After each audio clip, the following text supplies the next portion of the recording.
இஸ்லாமிய மருத்துவத்திலேயே உள்ளடங்கிய இன்னொரு மருத்துவம் என்ன தெரியுமா? ஓதி பார்த்து கொள்ளுவதும், தனக்குத்தானே ஓதிக்கொள்வதும், குர்ஆனுடைய வசனங்களை ஓதிக்கொள்வதும், தன் மீது ஊதிக்கொள்வதும். நோய் வந்துட்டா துவா செய்யாம இருக்கக்கூடாது. அல்லாஹ் தானே கொடுத்தான், அல்லாஹ்வா பார்த்துக்குவான். இல்ல, ஷிஃபாவாக்கி கொடு என்று கேட்க வேண்டும். பல்லாண்டுகள் நோய்வாய்ப்பட்ட அய்யூப் அலைஹிஸ்ஸலாமை பேசுகிற குர்ஆன் இந்த வாசகத்தையே சொல்லுது. ரப்பி அன்னி மஸ்ஸனிய துர்ரு வ அன்த அர்ஹமுர் ராஹிமீன். யா அல்லாஹ், எனக்கு நோய் வந்து விட்டது, நீ கிருபையாளர்களுக்கெல்லாம் கிருபையாளன், என் நோயை சரி செய்து கொடு. ஸல்லல்லாஹு அலைஹி வஸல்லம் அவர்கள் உடல்ல எங்க வலி ஏற்பட்டாலும் சொல்லி தந்தார்கள். வலி உள்ள இடத்திலே கையை வைத்து பிஸ்மில்லாஹி பிஸ்மில்லாஹி பிஸ்மில்லா அஊது பிஇஸ்ஸத்தில்லாஹி வ குத்ரத்திஹி மின் ஷர்ரி மா அஜிது வ உஹாதிர். பிஸ்மில்லாஹை 3 தடவை சொல்லி இந்த துஆவை செய்து கொண்டால், வலி உள்ள இடத்தில் கையை வைத்து அப்படி ஓதி கொண்டால் வலி சரியாகிவிடும். அடுத்தவர்கள் நோய்வாய்ப்பட்டிருக்கிற போது விசாரிக்க செல்லுகிற இடத்தில் நாம் ஏதாவது அவர்களுக்கு ஓத வேண்டும் என்றால், புகாரியிலேயே இருக்கிறது. நபி ஸல்லல்லாஹு அலைஹி வஸல்லம் சொன்னார்கள், அஸ்அலுல்லாஹல் அதீம் ரப்பல் அர்ஷில் அதீம் ஐ யஷ்ஃபீக். மகத்தான அரிசினுடைய பேரரசனான ரப்பிடத்திலே கேட்கிறேன், அல்லாஹ் உனக்கு ஷிஃபாவை தருவான். அடுத்தவர்களுக்கு என்று நாம் இதை ஓத வேண்டும். தனக்குத்தானே ஓதி கொள்ளுகிற ஒரு நோயாளி, அத்ஹிபில் பஸ ரப்பன்னாஸ் அன்த ஷாஃபி லா ஷிஃபா இல்லா ஷிஃபாஉ ஷிஃபா லா யுகாதிரு ஸக்மன் வலா அலமா. இதுவெல்லாம் நபி மொழிகளில் துஆ செய்ய வேண்டும் என்று கற்றுத்தரப்பட்டது. அல்லாஹு ஜல்ல ஷானுஹு தஆலா அவன் அங்கீகரித்த இஸ்லாமிய மார்க்கத்தின் மூலமாக மனித வாழ்விற்கு தேவையான எல்லா செய்திகளையும், தகவல்களையும், வழிகாட்டுதல்களையும், நன்னெறிகளையும் சொல்லித் தருகிற இறைவன் நம் உடலுக்கு ஏற்படுகிற நோய்கள் குறித்தும் அதற்கான மருத்துவங்களை குறித்தும் இஸ்லாமிற்கென்று சில பார்வைகள் உண்டு. நோய்களை கண்டறியும் விதமும் அதற்கு சிகிச்சை செய்யும் விதமும் மார்க்கத்தில் ஏற்கனவே சொல்லப்பட்டவை. குர்ஆனிலும் நபி மொழிகளிலும் இதற்கான வழிகாட்டுதல்கள் நிறைய உண்டு. திருக்குர்ஆன் பல்வேறு இடங்களில் நோய்களுக்கான ஆரோக்கியத்தை குறித்து பேசுகிறது. வனுனஸ்ஸிலு மினல் குர்ஆனி மா ஹுவ ஷிஃபாஉன் வ ரஹ்மா. குர்ஆனில் நாம் எது நோய்க்கான நிவாரணமோ ஆரோக்கியமோ அதை நாம் இறக்கி வைத்தோம் என்று அல்லாஹ் சொல்லுகிறான். எம்பெருமான் ரசூலுல்லாஹி ஸல்லல்லாஹு அலைஹி வஸல்லம் சொன்னார்கள், அல்லாஹ் எந்த நோயையெல்லாம் இந்த பூமிக்கு இறக்கி வைத்தானோ அதற்கான மருத்துவத்தையும் நிவாரண மருந்தையும் அல்லாஹ் இறக்கி வைத்திருக்கிறான். தெரிந்தவர்கள் தெரிந்தார்கள், அறியாதவர்கள் அறியாமலேயே போனார்கள். அல்லாஹ் எல்லா நோய்க்கும் மருந்தை, மருத்துவத்தை, சிகிச்சை முறையை அல்லாஹ் இறக்கி வைத்திருக்கிறான். அன்பானவர்களே, நோய் குர்ஆனுடைய பார்வையில் 2 வகை நோய் உண்டு. ஒன்று உடல் ரீதியான நோய், இன்னொன்று மன ரீதியான நோய்கள். உடல் ரீதியான நோய்கள் அங்க அவயங்களுக்கு ஏற்படுகிற தலைமுதல் கால் வரை உடலின் வெளிப்பகுதியிலும் உள்பகுதியிலும் ஏற்படுகிற எந்த நோயாக இருந்தாலும் இந்த நோய் எல்லாருக்கும் வரும். இதுல விதிவிலக்கானவர்கள் உலக படைப்புகளிலே யாரும் இல்லை. எல்லா உயிரினத்திற்கும் நோய் வரும். நபிமார்கள் நோய்வாய்ப்பட்டார்கள். உலகத்தின் சிறந்த படைப்பான பெருமானார் ஸல்லல்லாஹு அலைஹி வஸல்லம் அவர்களும் நோய்வாய்ப்பட்டிருக்கிறார்கள். அவர்களுக்கு தலைவலி வந்ததுண்டு, காய்ச்சல் வந்ததுண்டு, ஜுரம் வந்ததுண்டு, உடல் உபாதைகள் ஏற்பட்டதுண்டு. ஸல்லல்லாஹு அலைஹி வஸல்லம் அதற்கு வைத்தியம் பார்த்ததும் உண்டு. குர்ஆனுடைய நீண்ட வரலாறு, அய்யூப் அலைஹிஸ்ஸலாமினுடைய வரலாறு, 18 ஆண்டு காலங்கள் அவர்கள் நோய்வாய்ப்பட்டார்கள் என்று குர்ஆனில் இருக்கிறது. நீண்ட நெடிய காலம் நோய்வாய்ப்பட்டு அல்லாஹ்விடத்தில் பிரார்த்தித்து அல்லாஹ் அவர்களுக்கு ஷிஃபாவை வழங்கினான், அவன் அருளை சொரிந்தான் என்றெல்லாம் குர்ஆன் சொல்லுகிறது. இதுவெல்லாம் உடல் சார்ந்த நோய்கள். இன்னொன்னு அம்ராதுல் குலூப் என்று சொல்லுவோம், கல்புகளுக்கு ஏற்படுகிற வியாதிகள். குர்ஆனில் இது 2 டைப்பாக சொல்லப்படுகிறது. 2 வகையான வியாதிகள் உள்ள வியாதிகள். நம்பர் 1, உள்ளத்தில் ஏற்படுகிற வியாதியில் சந்தேகம், தவறான எண்ணங்கள், இந்த மாதிரி உள்ளதுக்கெல்லாம் பேரு உள்ளத்தினுடைய நோய் தான். குர்ஆன்ல முதல் ஜுஸுல ஒரு 2 பக்கத்துக்குள்ளாகவே இந்த வார்த்தை வரும். நயவஞ்சகர்களை குறித்து அல்லாஹ் பேசுகிறான். ஃபீ குலூபிஹிம் மரதுன் ஃபஸாதஹுமுல்லாஹு மரதா. அவர்கள் உள்ளத்தில் வியாதி இருக்கிறது. உள்ளத்தில் வியாதி உடல் வியாதி போல் அல்ல, இது சந்தேக வியாதி. மறுமை உண்டா, மன்னரை உண்டா, இறைவன் விஷயத்தில், கிதாபு விஷயத்தில், தூதர்கள் விஷயத்தில், இப்படியெல்லாம் உள்ளத்தில் ஏற்படுகிற சந்தேக நோய்களை எல்லாம் அல்லாஹ் சொல்லுகிறான். மரதுன், உள்ளத்தில் உள்ள வியாதி. அதே உள்ளத்தில் ஏற்படுகிற இன்னொரு தரப்பு வியாதி உண்டு, பாவங்களின் மீதான ஆர்வம். எந்த குற்றமானாலும் அல்லாஹுவால் மார்க்கத்தால் தடுக்கப்பட்ட குற்றங்களை செய்ய வேண்டும் என்று மனசு விரும்புவதை குர்ஆன் வியாதி என்று சொல்லுகிறது. உள்ளத்தின் வியாதி.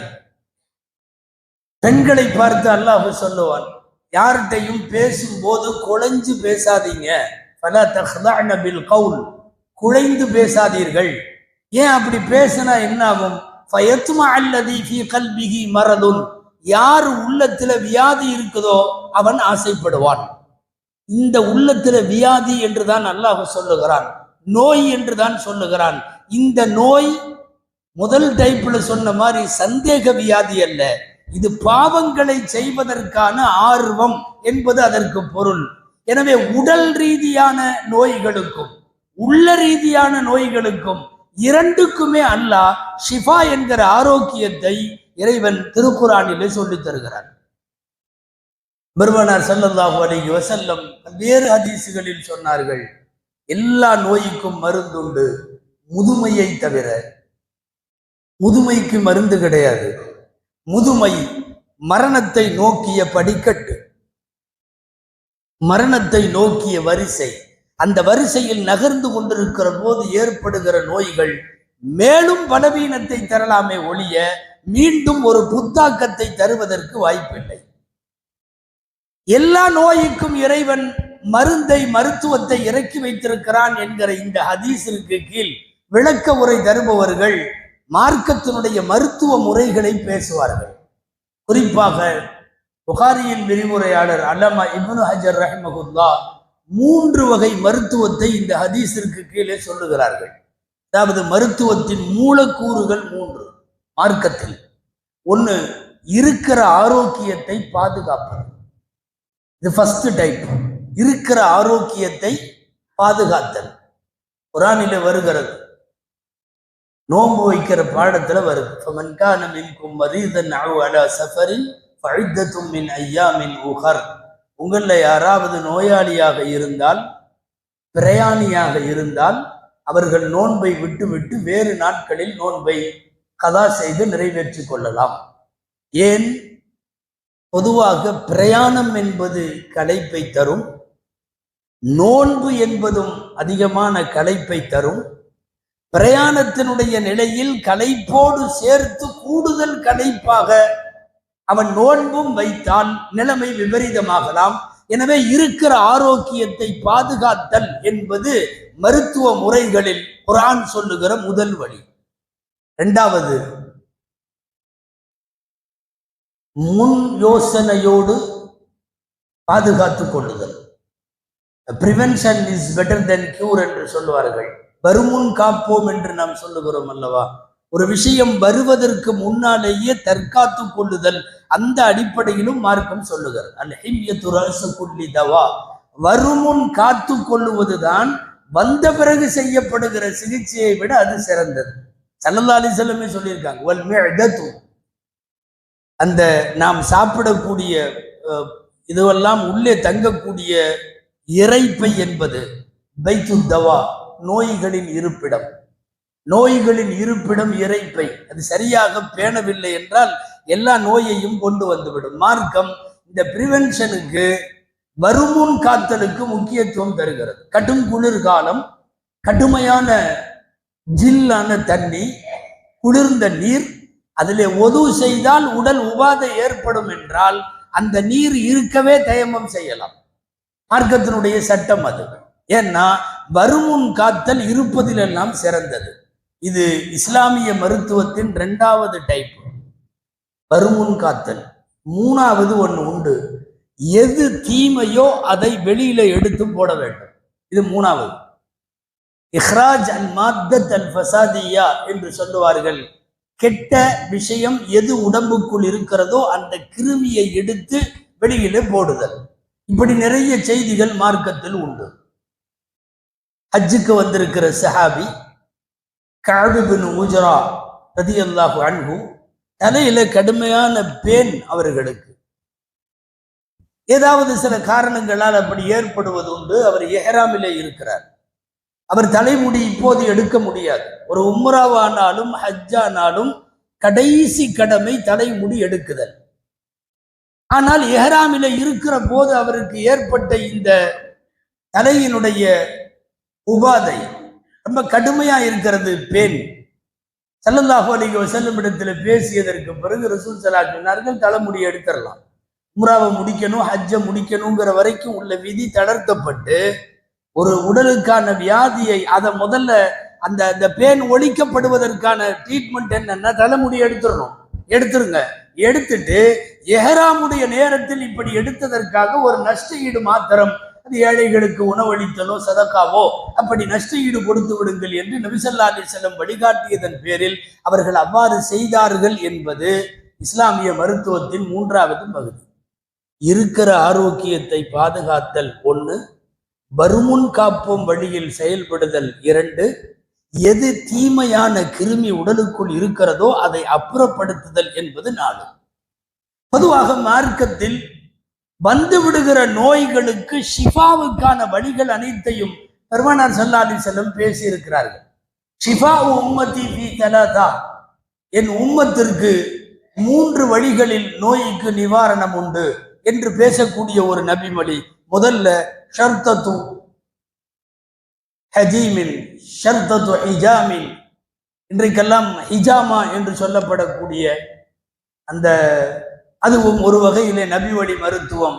கெட்ட இரத்தத்தை கழுத்திற்கு கீழ் இருக்கிற முதுகு பகுதியின் உச்சத்திலே இருந்து அந்த காலத்தில் கொம்புகளை குத்தியோ, இன்றைக்கு இந்த கப்பிங் தெரப்பி என்கிற ட்ரீட்மெண்ட் மூலமாகவோ தீய இரத்தத்தை அகற்றி ஷிஃபாவை பெற்றுக் கொள்ளுதல்.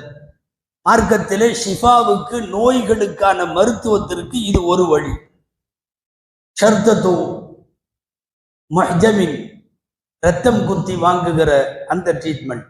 2வது ஷர்பத்து அஸ்லின், தேன் குடித்தல். எல்லாவற்றிற்கும் ஷிஃபாவாக இருப்பதாக ஸல்லல்லாஹு அலைஹி வஸல்லம் அவர்களால் மட்டுமல்ல குர்ஆனிலும் சொல்லப்படுகிறது. யஹ்ருஜு மின் புதூனிஹா ஷராபுன் முக்தலிஃபுன் அல்வானு ஃபீஹி ஷிஃபாஉல் லின்னாஸ், தேனிலே நோய்களுக்கு, மக்களுக்கு நிவாரணம் உண்டு என்று சொல்லுகிறார். 3வது கையத்து நார், நெருப்பால் சுட்டு உடலில் ஏற்படக்கூடிய காயத்தை, இரத்த காயத்தை, கொப்புளத்தை தீயாலே அதை சுட்டு குணப்படுத்துகிற ஒரு வழி. இந்த 3ஐயும் சொல்லிட்டு நபி ஸல்லல்லாஹு அலைஹி வஸல்லம் சொன்னார்கள், மா உஹிப்பு அன் அக்தவி, நெருப்பிலே சூடுகாட்டி நிவாரணம் பெறப்படக்கூடிய இந்த ஷிஃபாவை நான் விரும்பவில்லை என்றார்கள். ஆனா அனுமதி உண்டா? வேறு மருத்துவம் இல்லாத போது அதற்கு அனுமதி உண்டு. அந்த காலத்தில் தீப்பட்ட இடங்களில் அது முழுமையாக இரத்தம் நிற்காத போது, அந்த புண்ணினுடைய ஈரப்பதம் காயாத போது அதை குணப்படுத்துவதற்கு தீயாலே அந்த இடத்திலே வைத்து சூடு போட்டு அதை அப்படியே வடு போல அந்த இடத்தை ஆக்கி விடுவார்கள்.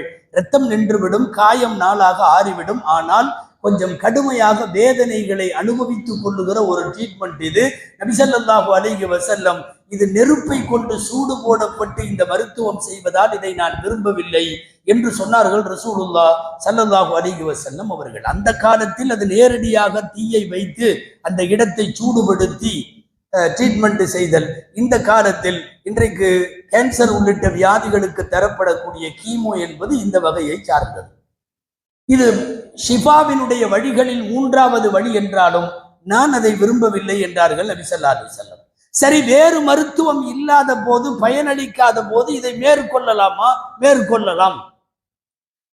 முதலாக இந்த உலகத்தில் ஜும்மா தொழுகையை இந்த உம்மத்தில் நிறைவேற்றிய சஹாபி அஸ்அத் இப்னு ஸுராரா ரலியல்லாஹு அன்ஹு அவர்கள் இந்த நெருப்பு வழி சிகிச்சையை செய்ததாக ஹதீசுகளில் இருக்கிறது.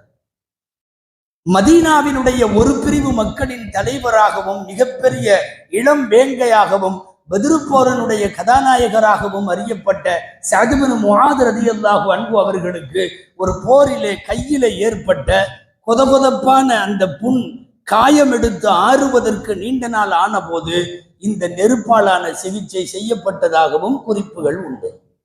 ஸல்லல்லாஹு அலைஹி வஸல்லம் செய்யவில்லை அல்லது அதை விரும்பவில்லை. ஆனால் மார்க்கத்தினுடைய மருத்துவத்திற்கான வழிகளில் இது அனுமதிக்கப்பட்டிருக்கிறது. இதுவெல்லாம் இஸ்லாமிய பார்வையில் மருத்துவங்கள் மேற்கொள்ளுவதற்குள்ள மூல சட்டங்கள் அல்லது மூலாதாரமான விஷயங்கள் என்று சொல்லலாம். பெருமானார் ஸல்லல்லாஹு அலைஹி வஸல்லம் அவர்கள் இதையெல்லாம் காட்டி தந்தார்கள்.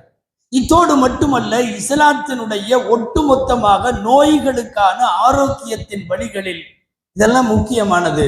அதாவது 1 இரத்தம் குத்தி வாங்குதல், 2வது தேனை அதிகமாக பயன்படுத்துதல், 3வது கருஞ்சீரகம், மரணத்தை தவிர எல்லா நோய்க்கும் மருந்துண்டு என்று நபி ஸல்லல்லாஹு அலைஹி வஸல்லம் அவர்களால் முன்மொழியப்பட்ட கருஞ்சீரகம்.